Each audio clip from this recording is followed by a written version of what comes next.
1,00,000 మంది శివభక్తులతో కలిసి మహారుద్రాక్ష పూజలో పాల్గొనండి. వెంటనే కాల్ చేసి మీ పేరును నమోదు చేసుకోండి.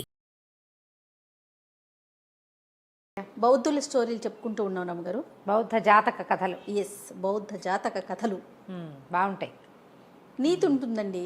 జాతక కథల్లో ఒక చిత్రమైన కథ ఒకటి ఉంది, భలే వెరైటీగా ఉంది. అసూయ ఆ కథ పేరు. బాగుంది. ఒక ఈర్ష్యాళువులు ఉంటారు చూడు. గజం కేవలం 500 రూపాయలతో 1210 గజాల భూమి కేవలం 6 లక్షలు మాత్రమే. ఏది లభించినా ఇంకోటేదో లభించలేదని భావిస్తూ ఉంటారు. వాళ్ళ మీద ఈ కథ అనమాట. ఇది బ్రహ్మదత్తుడు కాశీరాజ్యానికి రాజుగా ఉన్న కాలంలో రాజకుటుంబానికి అనుబంధంగా ఉండే కుటుంబాల్లో ఒక ఫ్యామిలీ ఉండేది. చాలా కాలం వాళ్ళకి పిల్లలు లేరు. అయితే ఇది ఒక వైశ్యుల కుటుంబం అనుకుంటా.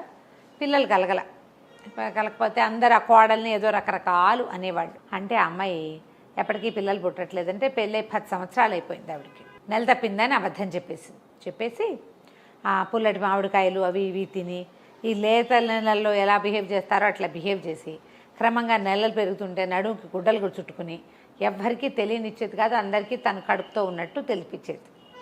అయితే ఒకనాడు ఏమైంది, ఆ అమ్మాయి పుట్టింటికి బయలుదేరింది. పురిటికి ఏదో మేనేజ్ చేద్దామనుకుంది. సరే పుట్టింటికి బయలుదేరితే ఆ ముసలి దాది వాళ్ళు వీళ్ళు కలిసి అందరూ బయలుదేరితే సరే కొంత దూరం వెళ్ళిన తర్వాత విశ్రాంతి తీసుకుంటారు కదా. విశ్రాంతి తీసుకుంటుంటే వీళ్ళు ఒక చోట ఆగినప్పుడు ఒక సంచార బిడారు, అంటే చాలామంది ఊరికే ఇలా పాఠక జనం గుంపుగా కలిసి తిరుగుతూ ఉంటారు. ఏదో ఒక ఊళ్ళో వెళ్తారు, అక్కడ ఏదో కొన్ని పనులు చేసుకుని చిన్న చిన్న మాటలు గిట్లు అవన్నీ వేసి సంపాదించుకుంటారు.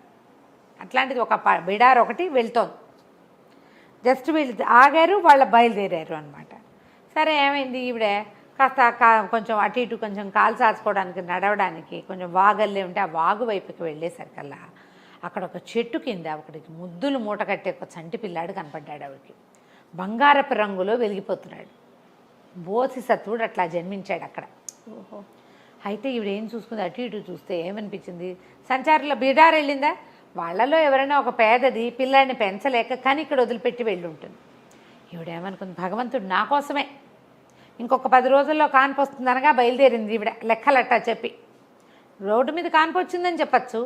చట్టుకున్న ముసలి దాదిని కేకేసి నడుముకున్న బట్టలన్నీ తీసి పక్కన బయట పారేసేసి ఆ పిల్లాడిని ఎత్తుకుని ఆ దాదికి ఏం చెప్పిందంటే, నాకు పురుడొచ్చిందని నువ్వే పురుడు పోసానని చెప్పు అని చెప్పి మెళ్ళో ఉన్న నగకట్టంతా ఎత్తి ఆ దాది చేతిలో పెట్టింది. ప్రాణం పోయినా ఈ మాట బయట పెట్టద్దు, పిల్లవాడు నా కొడుకు, నాకు ఇక్కడ పుట్టాడు, నువ్వే పురుడు పోసావు. తర్వాత లక్షణాలన్నీ తర్వాత జరిపింపులన్నీ ఎవరు వచ్చి ఇమ్మాయిని చూడరు, నా దాదులే జరపాలి. కాబట్టి తర్వాతవన్నీ నువ్వే జరుపుతావు, ఎవ్వరికి ఈ రహస్యం తెలీదు, పద పిల్లాన్ని ఎత్తుకుని అత్తారింటికి వెళ్ళిపోదామని సాయంత్రానికల్లా చంటి బిడ్డను ఎత్తుకుని అత్తవారింటికి వెళ్ళిపోయింది. మళ్ళీ కాశీరాజ్యానికి చేరిపోయింది. చేరేసరికల్లా సరే ఏమైంది, వెళ్ళారు, వెనక్కి వెళ్ళిపోయారు. పిల్లాన్ని చూస్తే ఆశ్చర్యపోయారు. ఎంత బాగున్నాడో, బంగారపు రంగు, వాళ్ళ ఇళ్లల్లో లేదు అంత అందం. దాది అనేది లేక కలిగిన కాయ అట్టగే అపురూపంగా కలుగుతుంది. ఇతడి మాటలే కదా మాట్లాడుకుంటారు. సరే సరిగ్గా ఈ పిల్లవాడు పుట్టిన సమయంలోనే నగరంలో వీళ్ళ ఇళ్ళకి దగ్గర ఒక వర్తకుల కుటుంబంలో ఒక కుర్రాడు పుట్టాడు, శాఖాకుమారుడు వాడి పేరు. తర్వాత ఒక దర్జీ ఒక అతను ఉండేవాడు, అతనికి ఒక కొడుకు పుట్టాడు, పోత్రికుడు వాడి పేరు. ఏం చేశారు, ఈ పిల్లాడికి సాయంగా ఆ శాఖుణ్ణి ఈ పోత్రికుణ్ణి కూడా వీళ్ళింటికి పిలిచి పెంచారు. 3 పిల్లల్ని ఒకేసారి పెంచాలనుకున్నారు. ఆ రోజులు ఆ కాలంలో ఇలాంటివి 2-3 కథల్లో చెప్పుకున్నాం. ఒకేసారి పుట్టిన పిల్లల్ని బ్రదర్స్ కింద పరిగణించేవాళ్ళు. 3 జాతుల వాళ్ళు వీళ్ళు, కానీ కలిసి ఉండేవాళ్ళు. సరే వీళ్ళని కొంత వయసు వచ్చాక చదువుకి పంపించారు. ముగ్గురిని చదువుకు పంపిస్తే అయితే ఏమైంది, పోత్రికుడి చదువు ఖర్చు అంతా నగ్రోధుడు. ఇప్పుడు రాజకుమారుడు పిల్లాడు పుట్టాడు కదా, వాడి పేరు నగ్రోధుడు అని పెట్టారు. నగ్రోధుడు విష్ణు సహస్రనామాల్లో వస్తుంది, నగ్రోధో దుంబరో అశ్వత్థ అది పేరు. ఆ నగ్రోధుడి పేరు పెట్టారు. భలే అందంగా ఉండేవాడు, చాలా బుద్ధిమంతుడు, న్యాయపరుడుగా ఉండేవాడు పిల్లాడు. అయితే ఏమన్నాడు, ఈ శాఖుడికి డబ్బులు ఉన్నాయి, వర్తకుల కుటుంబాల్లో కదా, పోత్రికుడికి డబ్బులు లేవు, దర్జీ కొడుకువాడు. అయితే ఈ నగ్రోధుడు నాకు పోత్రికుడు తోడు కావాలన్నాడని వాళ్ళ నాన్న ఏం చేశాడు, సరే నీ ఖర్చుతో పాటు వాడి ఖర్చు కూడా నేను ఎత్తుకుంటాను, నీతో పాటే ఉంచుకోమంటే పోత్రికుడు నగ్రోధుడిని సేవించేవాడు, సేవకుడుగా చదువుకునేవాడు సహాధ్యాయిగా. 3 కలిసి చదువుకున్నారు. శాఖుడు ఖర్చు శాఖుడే పెట్టుకున్నాడు. ఈ 3 చదువుకుని విద్యాభ్యాసం అయిపోయాక యువకులుగా అయ్యాక వీళ్ళు మళ్ళీ తమ నగరానికి తిరిగి వచ్చారు. ఈ చదువు కోసం ఎక్కడికో వెళ్ళారు వీళ్ళు. తిరిగి వచ్చే దారిలో ఏమైంది, మధ్యలో ఎక్కడో ఒక చోట నిద్రించారు. పిల్లలు నడిచి రావాలి కదా ఆ రోజుల్లో. ఇవి వచ్చేసారు కదా, దారిలో పడుకున్నారు చెట్టు కింద. ఒక చెట్టు కింద పడుకుంటే ముగ్గురు నిద్రపోయారు. నిద్రపోతే ఏమైంది, ఈ పోత్రికుడికి పెందరాళే మెలకు వచ్చింది. కొంచెం సేవకా వృత్తిలో ఉన్నవాడు కదా, తొందరగా మెలకు వచ్చి పని చేసుకునేవాడు. వీళ్ళేమో కొంచెం ధనికుల కుటుంబాల్లో ఉన్నవాళ్ళు, పిల్లలు నిద్రపోతారు, మగపిల్లలు. చదువులప్పుడు కూడా వాళ్ళ అదే పంథా ఉంది. ఈ పోత్రికుడు ఏం చేశాడు, లేచి నగరోధుడు నిద్రపోతున్నాడుగా అతని దగ్గర కూర్చుని కాళ్ళు ఒత్తడం మొదలుపెట్టాడు. అట్లా అలవాటు అనమాట అతనికి. ఒత్తుతుంటే ఏమైంది, పైన 2 కోళ్ళు, అడవి కోళ్ళు చెట్టు మీద కూర్చుని ఉన్నాయి. ఓ చెట్టు పై కొమ్మ మీద ఉన్న కోడి కింద కొమ్మ మీద ఉన్న కోడి మీద రెట్టేసింది. రెట్టేసారు కల్లా కింద కోడంది, ఏంటంటే నీకు అంత కొవ్వు, నా మీద రెట్టేస్తావా, నేను ఎంత గొప్పదానో తెలుసా, నన్ను తిన్నవాడికి 1000 వరహాలు దొరుకుతాయి అని చెప్పింది కింద కోడి. పై కోడంది, 1000 వరహాలేమిటి, నన్ను తిన్నవాడికి, నా కొవ్వు తిన్నవాడికి వాడు రాజవుతాడు, గుండె తిన్నవాడు సైన్యాధిపతి అవుతాడు, ఎముకల మీద ఉన్న మాంసం తిన్నవాడు కోశాధికారి అవుతాడు. నేను అంత గొప్పదాన్ని, నువ్వు నాకంటే తక్కువే, నేను తిన్నవాడికి 1000 వరహాలే వస్తాయి, నన్ను తిన్నవాడికి ఇవన్నీ వస్తాయి, ఒక్కొక్కడికి ఒక్కొక్క ఫలితం అనగానే పోత్రికుడు ఆలోచించి ఏం చేశాడు, నిశ్శబ్దంగా తెల్లవారే అప్పుడే పిట్టలు బయటికి వెళ్ళే సమయం ఉత్తరీయం వచ్చేసి ఆ పైనున్న కోడిని పట్టేశాడు. వీళ్ళు లేచేసరికి ఆ కోడిని వండేసి కొవ్వంతా తీసి నగరోధుడికి పెట్టాడు. అక్కడి నుంచి గుండెకాయని కాల్చి వీడికిచ్చాడు, శాఖుడికి ఇచ్చాడు. తర్వాత ఆ ఎముకల మీద ఉన్న మాంసాన్ని తను తిన్నాడు. తిని ఏం చెప్పాడంటే, నువ్వు రాజు అవుతావు, నువ్వు సైన్యాధిపతి అవుతావు, నేను కోశాధికారి అవుతానన్నాడు. నవ్వుకున్నారు ముగ్గురు. మళ్ళీ నడక ప్రారంభించి కాశీనగరపు పొలిమేరల్లో ఒక ఉద్యానవనం, ఒక అడవి లాంటిది ఉంది. రాజుగారు తయారు చేసిన ఉద్యానవనమే. ఆ వనంలో ఉన్న బల్లల మీద పడుకున్నారు. అప్పటికి 1 వారం రోజుల క్రితం కాశీనగర రాజు మరణించాడు. ఆయనకి నిస్సంతు, పిల్లలు లేరు, ఆయన పాపం సంతానం లేదు. అయితే ఏమనుకున్నారంటే, ఆయన దినవారాలు పూర్తయ్యాక నగర ద్వారాల దగ్గర వెతకాలి, వాళ్ళ పద్ధతి అన్నమాట. ఎవరైనా సరే జాతకాల ప్రకారం, అంటే వాడి ఏమన్నా సాముద్రిక లక్షణాలను చూసి రాజుని ఎన్నుకుంటారు. ఇలాంటి కథలు చూసాం కొన్ని. మేళతాళాలతోటి మంత్రి, సైన్యాధిపతి వీళ్ళంతా ఛత్రచామర ధ్వజాలతోటి ఈ నగరం పొలిమేరలకు వచ్చారు. ఈ పొలిమేరల్లో ఉన్న ఉద్యానవనంలో పడుకున్న వాళ్ళందరినీ పరిశీలిస్తూ ఈ నిద్రపోతున్న నగ్రోధుడిని చూశారు. ఈ నగ్రోధుడికి కాలులో ఏకచక్రం ఉంది. చక్రాలు చూస్తారు కదా, శంఖం చక్రం చూస్తారు. ఏకచక్రం భోగి, ఇతను రాజు అవుతాడు, రాజపు లక్షణాలు అవి. అతన్ని రాజుని చేశారు, రాజుగా ఎన్నుకున్నారు. ఎన్నుకోగానే రాజన్న ఇతన్ని నిద్ర లేచాడు, నువ్వే మా రాజు అన్నారు, ఇది ఏర్పాటని చెప్పారు. అప్పుడు నా స్నేహితుడు శాఖుడిని నేను సైన్యాధిపతిని చేస్తానని చెప్పాడు. వాళ్ళకు ఉంటుంది కదా రైటు, అవి ఉంది కదా. రాజు సైన్యాధిపతి అందరినీ చక్కగా సపరివారంగా తీసుకెళ్ళాడు. పోత్రికుడిని ఏం చేయలే.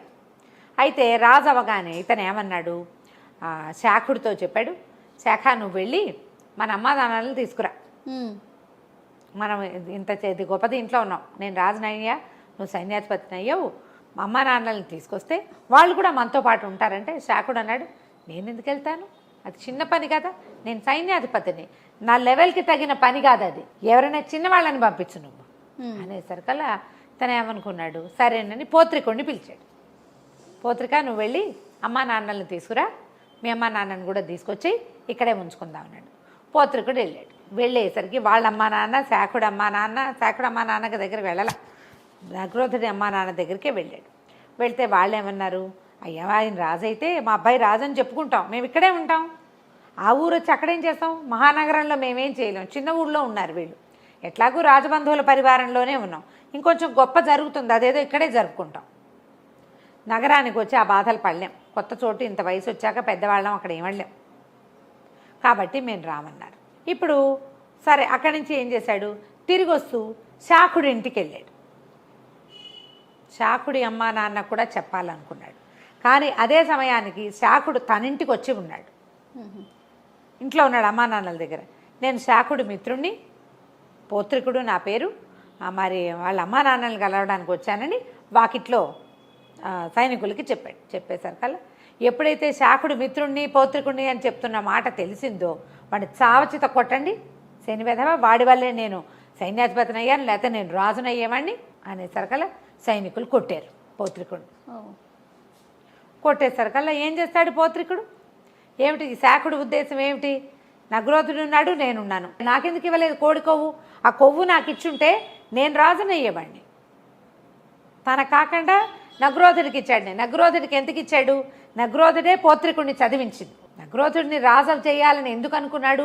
వాడి దగ్గర రాజరికపు లక్షణం ఉంది, ఒకళ్ళని పోషించే గుణం ఉంది అతనికి, అందుకనే కదా అనుకుంది. అందుకే తనకి ఎవరు పోషకుడుగా ఉన్నాడో అతన్ని రాజును చేయడానికే కోడికొవ్వంతా తీసి ఇచ్చాడు. రెండోవాడు తమ సహాధ్యాయి, తమ స్నేహితుడు కాబట్టి గుండెకాయని తను తినేయకుండా వాడికి శాకుడికి ఇచ్చాడు. తను కోశాధికారి అంటే అది అసలు ఉందో లేదో, ఆ పదవి అసలు లేదు కూడా, తనకు చాలనుకున్నాడు. ఈ తన్నేసరికల్లా పౌత్రికుడు ఏం చేశాడు? సరే దెబ్బలు తిని కాశీనగరానికి బయలుదేరి వెళ్ళిపోయాడు. శాకుడు కూడా ఏమనుకున్నాడంటే కోపం వచ్చి కొట్టించాడు, కానీ రాజుకు చెప్తే అతను ఎట్లా రియాక్ట్ అవుతాడో తెలియదు. సరే వెళ్ళాడు. తనేమో ఆగమేఘాల మీద తనకు సైన్యాధిపతి కాబట్టి గుర్రాల మీద వెళ్ళిపోయాడు. పౌత్రికుడు చిన్న బండి మీద వెళ్ళాడు. శాకుడు వెళ్ళిన తర్వాత ఇంటికి వెళ్ళి అన్ని తీర్చుకుని తను రాజు దగ్గరికి వెళ్ళేసరికి, నగ్రోధుడి దగ్గరికి వెళ్ళేసరికి పౌత్రికుడు కూడా వచ్చేసాడు. జరిగిందంతా చెప్పాడు. మీ అమ్మ నాన్న రానన్నారు. వాళ్ళమ్మ నాన్నని అడుగుతాను వాళ్ళ ఇంటికి వెళ్తే శాకుడు నాకు కొవ్వు ఎందుకు ఇచ్చావు కాదు అని నన్ను కొట్టించాడు సైనికులతోటి. అనగానే ఇంత మహాక్రోధం వచ్చేసింది నగ్రోధుడికి.